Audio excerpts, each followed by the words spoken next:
올리브오일은 항산화 물질이 많잖아요. 그래서 염증 완화에 당연히 좋겠죠? 거기에 더불어서 이게 기름이잖아요. 그래서 담즙 분비를 유도를 하는 거예요. 근데 이 분비를 유도를 시켜주니까 자연스럽게 내 몸이 원활하게 돌아가게 되는 거예요. 한 2주 정도 진행해보신 분들이 진짜 신기한데 피부에 광이 나요. 1일 1 대변 보고 있어요. 또 속 더부룩함이 정말 많이 좋아졌다. 진짜 생각보다 빠르게 좋아집니다. 이렇게 드시면 300%까지 효과를 낼 수 있는 방법인데 올리브유랑 한 스푼을 섞어서 드셔보세요. 제가 정말 여러 가지 올리브유를 먹어보고 또 공부해보고 말씀드리는 건 딱 5가지만 보시면 돼요. 첫 번째는 저는 간호사로 3년 정도 일을 했고요. 이제 일을 하면서 저도 당직이라는 기간도 거치고 이제 병원에서 진료 과정도 거쳐보고 여러 일들이 되게 많았어요. 허리 디스크도 많고 여드름도 심하고 병원에 다니는 간호사인 저인데도 불구하고 분명히 진료도 많이 받고 약도 많이 받았었거든요. 근데 그게 낫지가 않더라고요. 그래서 제가 느낀 건 불과 한 3개월 정도 오늘 이제 말씀드릴 내용이긴 한데 이런 루틴들을 진행해왔을 때 그런 영양적인 부분에서 가장 크게 효과를 받고 지금은 그때 겪었던 생리통, 여드름, 만성피로 다 싹 벗어났어요. 그래서 간호사인 저도 병원에서는 절대 알려주지 않는 그런 것들을 좀 풀어볼 생각입니다. 요즘 위고비라는 게 굉장히 핫하잖아요. 이제 다이어트 목적으로 나온 약인데 제가 병원에 있을 때도 사실 위내시경 하는 내시경실에 있을 때도 굉장히 많은 분들이 위고비라는 걸 먹고 오셨단 말이에요. 근데 부작용이 항상 있었어요. 속이 너무 더부룩하고 트림이 잦고 그래서 결국 또 위내시경을 하러 반복하러 오시게 되는 거예요. 그래서 이게 악순환이 계속 반복되는 거죠. 다이어트를 하려고 했지만 부작용이 너무 컸기 때문에 또 병원에 와서 약을 먹고 그럼 또 그 약에 의해서 부작용이 생기게 되고 이런 악순환이 계속 반복되는 건데 그걸 대체해서 올리브 오일이 굉장히 지금 또 핫하잖아요. 위고비랑 동시에.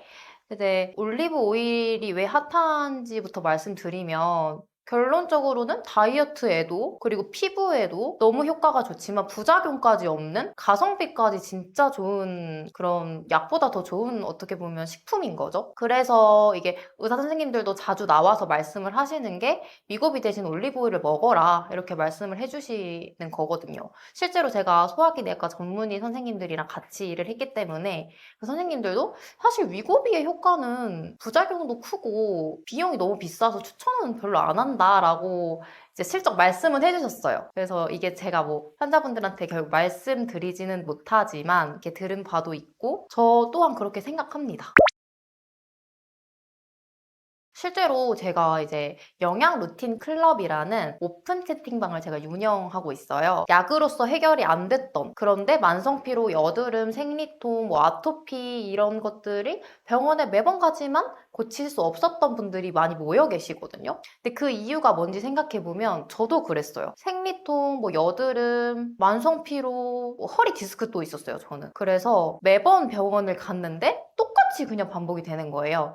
다시 한번 말씀드리지만 병원은 어떤 나의 몸을 치료해 준다기보다는 매니지먼트에 가까워요. 그래서 반복해서 그냥 가시는 거예요. 그리고 또 약을 먹고 또 부작용 생기니까 또 다시 약을 먹고 이렇게 반복이 되는 거거든요. 그래서 오픈 채팅방이라는 걸 제가 운영을 하고 있는데 거기에서 저한테 요즘 종종 한 2주 정도 진행해 보신 분들이 저한테 말씀해 주시는 게 진짜 신기한데 피부에 광이 나요. 그리고 요즘 인스타그램으로 DM으로도 요즘 제가 변비가 너무 심했는데 1일 1 대변 보고 있어요. 이런 식으로 말씀을 해주시는 거예요. 그리고 또 속 더부룩함이 정말 많이 좋아졌다. 그래서 또 다른 루틴도 더 해보고 싶은데 어떤 걸 하면 좋을까요? 이런 식으로까지 여쭤봐 주시거든요.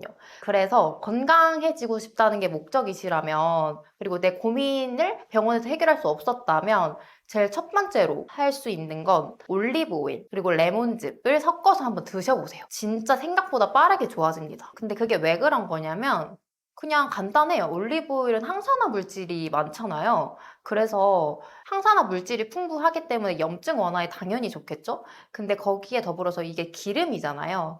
그래서 담즙 분비를 유도를 하는 거예요. 근데 이게 담즙 분비가 뭐냐면 내가 소화가 어려우신 분들은 담즙 분비가 잘 안 되는 거거든요. 그래서 이 분비를 유도를 시켜주니까 자연스럽게 내 몸이 원활하게 돌아가게 되는 거예요. 제가 피부가 원래 제가 사진을 하나 보여드릴 건데 과거에 에사비, 뭐 올리브 오일 이런 거 안 먹고 생야채 되게 많이 먹고 닭가슴살 많이 먹고 두유, 우유, 뭐 요거트 몸에 좋다는 거 다 먹었거든요. 진짜 저는 부모님께서도 너처럼 건강 생각하는 사람 처음 본다 이렇게 말씀을 하셨는데 그럼에도 불구하고 여드름은 제가 폭탄으로 가지고 있었거든요, 집에서. 그래서 그 사진을 한번 보면 아실 거예요. 근데 여드름이 너무 심했고 피부과 마사지샵 뭐 1년에 1,500만 원 정도 썼던 것 같아요. 그리고 제가 병원 당직인데도 불구하고 이 피부가 너무 스트레스 받으니까 피부과 가느라 정신이 없는 거예요. 그 정도로 여드름이 너무 심했었어요. 그리고 점점 나아지긴 했는데 그래도 계속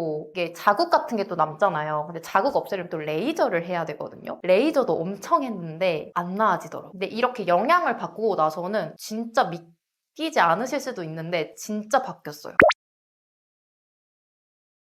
올리브오일이 좋기 때문에 그리고 효과가 있기 때문에 꾸준히 많이들 드실 텐데 또 간혹 가다가 세 가지 이유 때문에 안 드시는 분들 중단하는 경우가 계세요. 뭐 맛이 너무 없어서 효과가 별로 없는 것 같아서 지겹다, 부작용이 있을 것 같다 뭐 이런 식의 이유 때문에 안 드시는데 결론부터 말씀드리면 꼭 드셔야 돼요. 왜냐면 이게 올리브오일 효과가 일단 식욕을 잠재워줄 수 있고 장이 굉장히 예민하신 분들 있잖아요. 뭐 과민성 대장 증후군 같이 그런 분들한테도 굉장히 좋은 거거든요. 처음에 먹을 때는 저도 그랬지만 뭐랄까 설사, 묽은 변이 굉장히 심해요. 이게 적응하는 단계라 그런 건데 이걸 알지 못하면 중단을 할 수밖에 없어요. 그래서 그 과정을 거치더라도 반드시 계속 꾸준히 먹어주시는 게 중요하거든요. 실제로 20g 이상 먹었을 때 가장 효과가 있다는 연구들도 많고요. 그래서 세 가지 이유 때문에 중단하신 거라면 계속 꾸준히 드시는 걸 권장드리고 그래서 이제 올리브오일을 확 중단을 해버리시는 분들도 계실 거예요. 이제 계속 꾸준히 드시다가 요즘 좀 유행하는 것 같은데 중복 올리브 오일을 중단하면 이런 치명적인 단점이 좀 있어요. 뭐냐면 갑자기 끊어버리면 식욕이 확 올라오고 장이 또 다시 예민해지고 피부에 막 트러블이 다시 올라오고 이런 부작용이 좀 있을 수 있어요. 왜냐하면 올리브 오일로 내 몸을 깨끗하게 해놨고 또 담즙 분비도 흐름을 좀 원활하게 만들어 놨는데 그것들이 다 갑자기 중단이 돼버리는 거예요. 그래서 뭐 하루 이틀 정도는 괜찮지만 그거를 뭐 장기간 갑자기 막 안 드셔버린다거나 하면 이런 부작용이 좀 생길 수 있어요. 굉장히 좋은 효과들이기 때문에 굳이 줄이시는 건 아니라고 봅니다. 그리고 만약에 줄이실 거라 너무 올리브유가 맛이 없고 나한테 좀 안 맞는 것 같다라는 생각이 강하게 드신다면 기버터 라든지 뭐 유당 다 제거된 기버터, 뭐 아보카도 오일 뭐 이런 걸로 대체를 하셔서 유지를 해가시는 게 좋습니다. 많은 분들이 궁금해 하시잖아요. 올리브오일 가장 200% 효과적으로 먹는 방법 궁금해 하실 텐데 세 가지 정도 추천드리고 싶어요. 첫 번째로 가장 추천드리는 방법은 공복에 한 스푼 드시는 거예요. 근데 공복이라고 해서 좀 부담스러워 하시는 분들도 굉장히 많이 계시더라고요. 왜냐하면 좋은 올리브 오일일수록 되게 맵싹한 맛이 강하거든요. 그러면 처음 드시는 분들은 많이 매울 수 있어요, 속이. 그래서 제가 추천드리는 방법은 올리브 오일 한 스푼과 조금 상큼함을 더해줄 수 있는 레몬즙 그리고 따뜻한 물 이렇게 섞어서 드시면 생각보다 맛있고 흡수율도 빨리 돼서 거북하진 않으실 거예요. 그리고 되도록이면 생식, 그러니까 열을 가하지 않은 상태로 드시는 걸 추천을 가장 드려요. 왜냐면 엑스트라 버진 올리브유는 170도에서 190도까지 가열을 하는 요리 뭐 예를 들면 계란 후라이 같은 거는 뭐 해도 괜찮다라는 말들도 있으신데 뭐 단시간이니까 괜찮을 수는 있는데 그걸 발암물질은 나오지 않아요. 그런데 저희가 먹으려고 하는, 흡수하려고 하는 그 올리브유의 성분들 있잖아요. 좋은 성분들. 그게 좀 파괴가 돼요. 그러면 사실 내가 아침에 그래도 한 스푼 먹었는데 이게 효과가 반감이 돼버리니까 되도록이면 생식으로 드시는 걸 추천드립니다. 근데 만약에 그것도 어려워 하시면 저 같은 경우에도 사실 올리브유는 20g 이상을 먹는 게 좋다고 했잖아요. 그래서 적응이 돼가시면 천천히 늘려가시는 게 좋은데 아침에 한 스푼 드시고 저 같은 경우는 점심에도 올리브유를 양껏 그냥 뿌려 먹거든요. 근데 그 이유가 뭐냐면 지용성이기 때문에 음식물이랑 같이 들어가면 흡수율이 확 올라가는 거예요. 그래서 이렇게 뭐 피부에 뭐가 난다든지 그런 이유들도 사실 혈당과 관련된 이유도 있거든요. 근데 이제 혈당이 솟구치는 그런 혈당 롤러코스터 같은 게 생기게 되면은 당연히 피부에 뭐가 팍 나요. 살도 찌고. 그래서 그걸 좀 막아줄 수 있는 게 올리브유이기도 하거든요. 그래서 식사하실 때 뭔가 가열을 하지 않고 다 된 밥 위에 올리브유 한 스푼 뿌려서 드셔보세요. 그게 진짜 가장 좋은 방법입니다. 그리고 저 같은 경우에는 간식으로도 찐 고구마에 올리브오일을 뿌려 먹기도 하고요. 이런 식으로 혈당을 조금 낮춰 올라가는 걸 완화시켜 주시는 게 가장 올리브유의 큰 역할이 아닐까 싶어요. 그리고 다이어트 때문에 고민이신 분들도 많으신데 결론적으로 살을 빼려면 포만감이 유지가 돼야 되잖아요. 올리브유는 기름이기도 하고 또 렙틴이랑 GLP-1이라는 포만감을 내 몸에서 알아챌 수 있는 그런 호르몬 분비를 자극해 주거든요. 그래서 다이어트 하시는 분들이라면 기름이라고 피하지 마시고 꼭 드셔보세요. 올리브유를 어떤 거랑 또 곁들이면 좋을까요? 라는 것도 저한테 굉장히 많이 질문을 주시는데요. 이렇게 드시면 솔직히 200% 아니고 300%까지 효과를 낼 수 있는 방법인데 올리브유랑 레몬즙 한 스푼을 섞어서 드셔보세요. 이게 왜 그런 거냐면 올리브유는 담즙 분비를 유도한다고 제가 말씀을 드렸잖아요.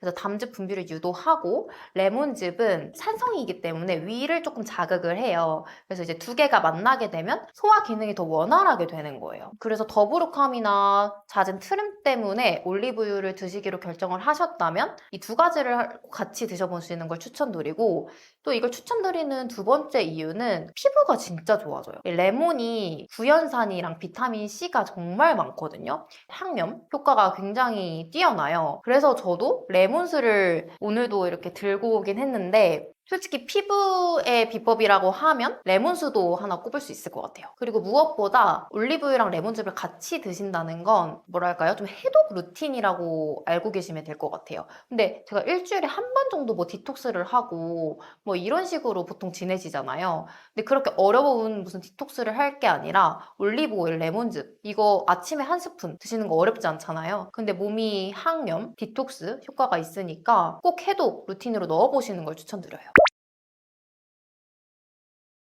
올리브 오일 그래서 어떤 거 골라야 돼요? 라고 좀 궁금하시잖아요. 제가 정말 여러 가지 올리브유를 먹어보고 그리고 또 공부해보고 말씀드리는 건 딱 5가지만 보시면 돼요. 첫 번째는 가열을 하지 않고 냉압착으로 기름을 추출해 낸 건지를 좀 보셔야 돼요. 기름에 이 추출할 때 열을 가하게 되면 그러니까 오메가6가 나쁜 건 아니지만 그게 과잉으로 발생을 할 수가 있어요. 그래서 해바라기 씨유나 카놀라유, 뭐 포도씨유가 안 좋은 이유가 오메가6가 너무 과잉되기 때문에 내 몸에 안 그래도 처리할 독소들이 많은데 그런 것들을 넣어버리게 되면 또 간이 일을 엄청 해야 되는 거예요. 그러면 내 피부도 해독을 못하고 피부에도 올라오고 다이어트는 사실 될 수가 없죠. 왜냐면 내 몸이 다른 거에 이미 너무 집중을 하고 있기 때문에. 그래서 냉압착된 걸로 꼭 구매를 하시고 두 번째는 이것도 정말 중요한데 색깔을 좀 보셔야 돼요. 우리 투명하게 파는 그런 엑스트라 버진 올리브유 이렇게 팔잖아요. 마트에 가면.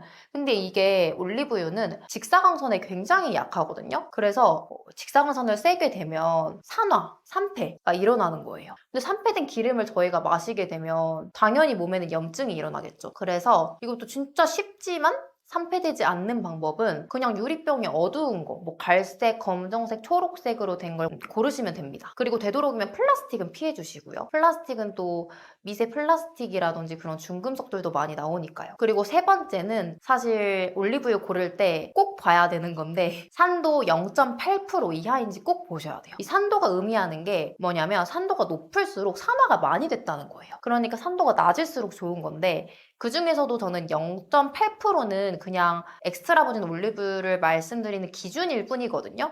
그래서 0.4% 이하를 추천드려요. 왜냐하면 0.4% 이하라는 뜻은 갓 수확해낸 올리브를 갓 짜냈다는 뜻이에요. 그래서 요즘에 시중에도 0.4% 이하를 많이 파시더라고요. 그걸 꼭 확인하세요. 그리고 보통 올리브는 유럽에서 많이 생산이 돼요. 특히 뭐 스페인, 이탈리아, 프랑스 이런 데서 많이 생산이 되는데 꼭 그 원산지를 좀 확인하시고 그리고 거기에 유럽 인증 마크가 있어요. 유럽 인증 마크도 반드시 확인을 하셔서 구매하시면 돼요. 근데 제가 저번에 이렇게 스레드에 한번 올렸었는데 산도를 어디서 확인해요? 라는 말씀을 여쭤보시더라고요. 근데 산도는 아쉽지만 우리나라는 아직 그 G 마크 이런 라벨에는 붙어 있지 않고 보통 인터넷 사이트에 나와 있더라고요. 그래서 상세 페이지를 꼭 확인하셔서 구매를 하셔야 됩니다. 근데 이게 한 번만 확인해 놓으면 계속 그거 먹으면 되니까 번거롭더라도 한 번 확인하시는 걸 추천드리고, 마지막 5번째는 맛을 보셔야 되는 거거든요. 이제 제가 말씀드린 수치를 다 확인하고 어떤 올리브유를 구매를 하시게 되잖아요. 맛을 보면 이게 나랑 잘 맞나? 이런 느낌이 좀 오거든요. 여러 개를 먹다 보면 좀 거북한 게 있고 너무 쓴 게 있고 이건 과일 향이 나서 좀 괜찮네? 라는 식의 느낌이 오실 거예요. 그래서 이 수치를 다 통과한 거면 괜찮은 거니까 그 중에서 내가 꾸준히 먹을 수 있는 올리브 오일로 구매를 하시는 게 좋습니다. 그리고 맛이 씁쓸할수록, 사실 맵싹할수록 좀 좋은 올리브 오일이라고 말씀드리고 싶어요. 폴리페놀, 비타민 E, 올레오 칸탈 이런 좋은 항산화 성분들이 풍부하다는 뜻이거든요.